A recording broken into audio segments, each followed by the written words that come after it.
Peterson. Go ahead, Mr. Durand. Good morning, Commissioners. Good morning.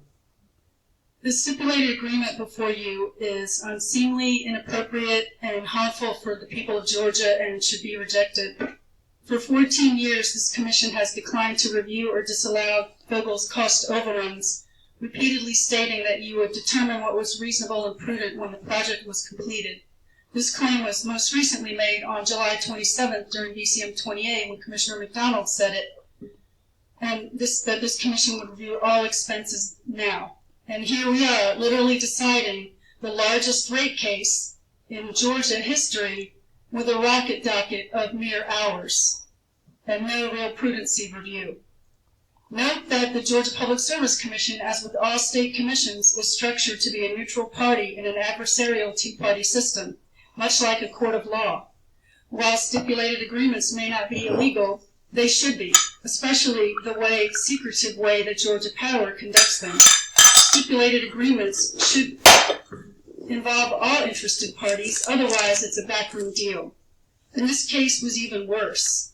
Not only were intervenors hand-selected by Georgia Power, but for the first time ever, this stipulated agreement was reached prior to any hearings or any testimony from intervenors or members of the public. This is a gross distortion of the public process. Yesterday, Mr. Abramovitz claimed that anybody could attend the hearing, but I guess we would have needed a Jedi mind meld to know when they were. And I had lunch with Liz Coyle, one of the signers of the stipulated agreement, on August 2nd. The stipulated agreement was published August 30th. Those discussions were happening then, and Liz Coyle and I discussed Plant Vogtle and this rate increase at length, yet she never mentioned the stipulated agreement discussions that she was in, because she knew they were secretive too. So Mr. Abramovitz was either joking or gaslighting by his statements yesterday. Every utility's goal is to increase their rate base, which I've heard very little of today and yesterday. In fact, all the public speakers speaking in support of nuclear generally never mentioned the rate base. I guess they didn't know about it. But the rate base is the total value of the utility's assets. The larger the rate base, the more profits they earn. That is literally their single goal. If this Commission approves the stipulated agreement, Georgia Power's rate base will expand an astonishing 47%, an enormous increase in their profitability of nearly $1 billion a year, forever. And yet Georgia Power's generation expands only 7.5%. Only a distorted regulatory relationship favoring a monopoly utility over ratepayer interests would allow such a disparate amount of rate base increase for a tiny bit of generation. $7.562 billion is the largest rate increase in Georgia history, in fact, in U.S. history for any state commission. And that enormous price tag does not include $3.5 billion in financing, on which Georgia Power also makes a profit. Adding those together, we reach $11.1 billion going to Georgia's rate base. For that, we get 1,000 megawatts of energy. That equals $10,784 per kilowatt of installed capacity. That's insanity. The document that I know the Commission has because Sally Tanner said you had it, and I know Georgia Power has it because she said you had it, so we can play games about whether this document should be entered into the record, shows what EIA says installed capacity costs for wind, solar, and gas.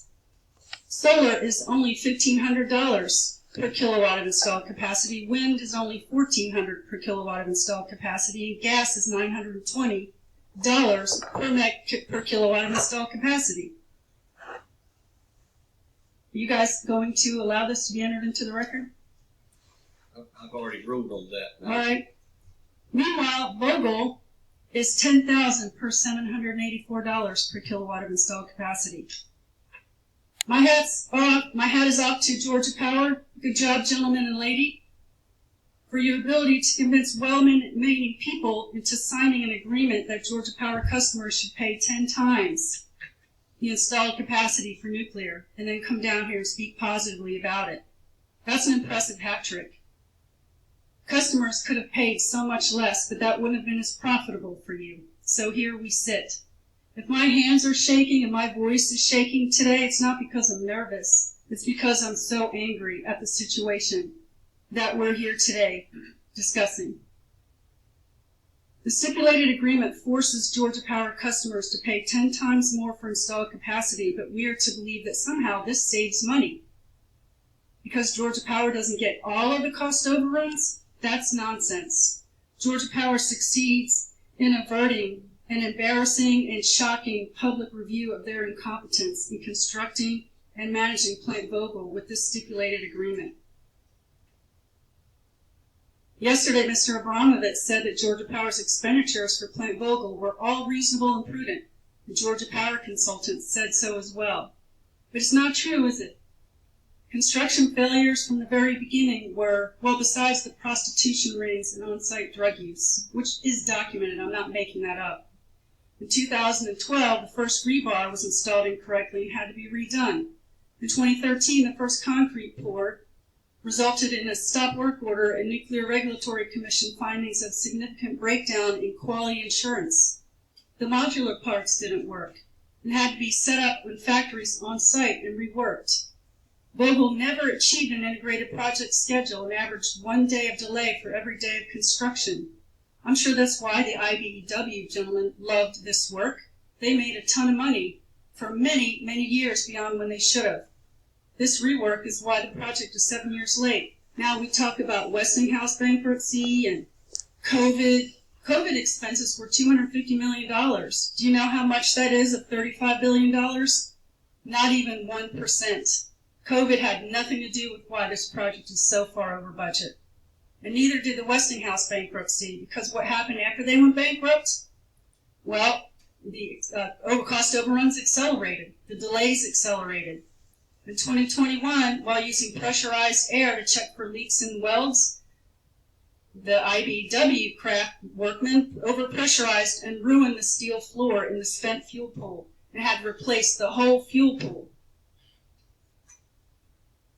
600 cables were installed incorrectly and had to be rewired. Independent monitors have documented extensive site and executive management failures. Georgia Power filed materially inaccurate schedules and budgets for at least 10 years of the project. What's another word for material inaccurate? It's lying. Georgia Power's approach to project planning was to develop an unachievable plan, fail relatively quickly, and repeat the process to develop a new and still unachievable plan. And those aren't my words. That's independent construction monitor Don Grace's words. Or maybe it was Steve Rucker's words. The documentation on file is so extensive it's head-spinning and nauseating on the corruption and incompetencies of this project. DCM 22, Don Grace documented a component failure rate of 80%. Is that prudent and reasonable? Supporters of this agreement claim wins for 2 program expansions that assist Georgia Power customers with utility bill affordability. Nothing that we heard anything from our student supporters or the nuclear energy industry speaker. Programs assisting customers with bill affordability should not be a card played by Georgia Power under any circumstances. Never mind one that allows them to post $17 billion in profits while avoiding prudency review for billions of dollars in cost overruns. The Income Qualified Senior Discount Program is not even paid by Georgia Power. It's paid by us, customers. Why are they calling the shots on that program? That's your job. Georgia Power is one of the richest utilities in the nation. Their return on equity is far higher than industry norms. They should not be allowed to decide how many senior Georgians living 200% below the federal poverty line may be on the program. All seniors 200% below the poverty line should be in this program, not whatever number Georgia Power deems acceptable. That's shameful. I don't like to think of any senior that poor having their lights disconnected, and none of you should either. Same with the demand-side management program. Win. That's some of the intervenors who signed, supported, and is happy about. Demand-side management programs save customers significant money. That is another card the utility should not be playing this billion-dollar poker game. This commission should require any program that saves customers money to be implemented with zero input from the monopoly utility, earning a guaranteed rate of return on captive customers who have no choice in who their utility is. Ensuring customers have the lowest possible bills while Georgia Power retains financial integrity is literally the job of this commission. But where is that balance? Georgia's electricity bills rank in the top 10 highest in the country, while Georgia Power profits range between 14% and 20% every year. That's insanity. There's no balance here. During the troubled Vogtle construction years, Georgia Power enjoyed increasingly high profitability, totaling nearly $17 billion between 2009 and 2022 when this project was constructed. In fact, the more the project was delayed and over budget, the more profits Georgia Power received. Georgia Power should be required to use their huge profits to pay for Vogtle cost overruns instead of allowing Georgia Power to pass these billions of dollars on to its captive customers. It's disappointing to me that intervenors even participate in this process because it gives Georgia Power cover to say, if these nonprofits agree, then it must be good for customers, which is exactly what they said yesterday. But good intentions and good missions from these nonprofits do not always produce good results, and in this case it didn't. This commission has not conducted a single customer impact study on what adding $11.1 billion will do to vulnerable families struggling to pay Georgia utility bills. Yet understanding rate impacts is literally the job of a state regulatory commission. There is no more important role. Otherwise, this commission cannot responsibly meet state law to set just and reasonable rates. Yet this rate proceeding for Plant Vogtle, the largest in state history and far from normal, has had no customer impact study ordered or even discussed. Why do you think Georgia Power, in a rare rebuttal to intervenor testimony, chose this part of my filing to dispute? Is it because they don't want to know and don't want you to know how much Jordan's already high energy burden is going to grow? That adding $11 billion to rates would do? We know from 2022's disconnection report that 240,000 Georgia households are disconnected. And when I say disconnected, I don't mean they sit in the in the dark with candles. They lose their food, their freezer rots, they lose their cell phones, their laptops. If they're parents, they might lose custody of their children because DFACS will not allow parents to keep their children in a home without electricity. It leads to destabilization of families. And you know what? Those people aren't here today because they're working. How many more households will be pushed into instability when next summer rates go up? We don't know, and thus vulnerable families will not receive assistance that this commission could be giving them. This commission rarely, if ever, speaks about the pain expressed by public witnesses or impacts of rate increases or disconnection on customers. Sadly, the opposite is even true. When a public witness recently asked how the commission thought the residents of Burke County would be able to afford electricity rate increases from Vogtle, Commissioner McDonald asserted that the power produced by Units 3 will be among the cheapest and cleanest in the state, and compared Vogtle to buying a new car with better mileage. You're going to be saving on fuel costs, but you still have to pay for the car, he said. That makes no sense. Such statements from Commissioner McDonald indicates he doesn't understand the difference between fixed and variable costs. Whatever small amount of fuel savings there is, if any, will not be lower than the enormous rate increases customers are required to pay for constructing Plant Vogtle. There's no evidence that asserts any savings to customers. Note that Georgia Power doesn't make such statements. Georgia Power's PR machine would love to be trumpeting cost savings throughout the state, but they are silent because it's not true. Stop saying it. We know from tariff filings that Units 3 and 4 will increase residential rates 26% for the lifespan of these reactors. The last I checked, a 26% increase is not saving money. I'm not saying the bill will go up 26% because the NCCR tariff will stop, but certainly the bill will go up a lot. Most corporations list their value proposition as having high quality equipment, great customer service, a better product than someone else. Georgia Power's parent, Southern Company, in their Q3 presentation to Wall Street, you know what they list their value proposition is? You. That's right, commissioners. You are listed as the premier state-regulated utilities supporting shareholder dividends as their value proposition. That's outrageous, and is yet another indication that this commission is not protecting the public from monopoly pricing and power. Mr. Durand, let me interrupt you just a second, because the commission rules on a summary of testimony is 15 minutes, but I'm trying to work with you on that. I just wanted to know if can you finish your summary? Yes. Yeah, in less than 5. Go ahead. 4. Commissioners, you celebrate that you have a constructive regulatory relationship with Georgia Power, but that is not your job. Your job is to be a check on monopoly power and take the place of the free market that is missing. There could be no clearer definition of regulatory capture than seeing a for-profit corporation like Georgia Power, parent Southern Company, list commissioners as their value proposition. And we see the result. Georgia Power bills are consistently ranked 5th or 6th highest in the nation. Adding $11 billion to the rates will push Georgia Power bills to the highest in the nation. So no, commissioners, the people of Georgia won't be thanking you for Plant Vogtle in 5 years or any other time frame. Customers who are disconnected for sure won't be thanking you. There is no competitive business market in which a for-profit corporation could deliver a project that is $18 billion over budget and 7 years late. It just would not happen.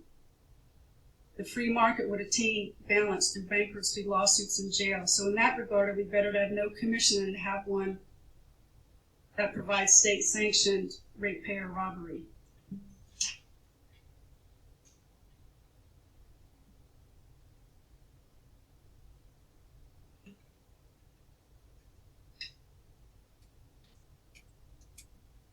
I remind commissioners that this commission added no cost cap or consumer protections to this project, despite Vogtle Units 1 and 2 going far over budget, and despite staff's strong recommendations to do so. And you continued this project despite strong opposition. I'd like to close with the following recommendations: that this commission reject this stipulated agreement and conduct the thorough prudency hearings that you committed to repeatedly and that Georgia Power customers deserve. That this commission expand the qualified low-income senior program to all seniors living 200% below or more the poverty line without regard to Georgia Power's desires and wishes. That's your job. That commissioners expand the demand-side management program to help customers save money. That's your job. That commissioners figure out how to create a reasonable balance between setting just and reasonable rates and utilities' financial viability, because right now there is no such balance. It's all for Georgia Power. That Georgia Power utilize its own massive profits over the past 14 years to pay for its construction mistakes, cost overruns, and delays on Vogtle 4. That you order a customer impact study to gain an understanding of how the largest rate increase in state history impacts customers, and then act on those findings by creating assistance programs for the expansion of the extremely high levels of energy poverty the state already has. Right now, 70% of people disconnected are people of color. There's no provision for energy burden, energy poverty, or bill pay assistance for those communities. Never mind the addition to those communities this rate increase will have. That you clarify for the media and for ratepayers that rates are increasing 26% to pay for Plant Vogtle, or that you provide transparency in what the total bill increases will be, which is much more than the $9 a month that some media outlets have incorrectly calculated, because you do not provide official calculations, so reporters struggle to understand rate impacts. That is information you should be providing, and that most commissions routinely do. And that you stop allowing the crazy level of redactions and trade secrets on filings Georgia Power makes. Georgia Power customers are paying. Customers have no choice in who their provider is. Georgia Power does not have intellectual property they need to protect. Electricity is a commodity. Georgia Power customers have a right to know what they're required to pay for, And these facts are hidden because Georgia Power doesn't want anyone to know things like a 47% rate base expansion with a 7% increase in capacity. That concludes my testimony. Thank you, Ms. Durand.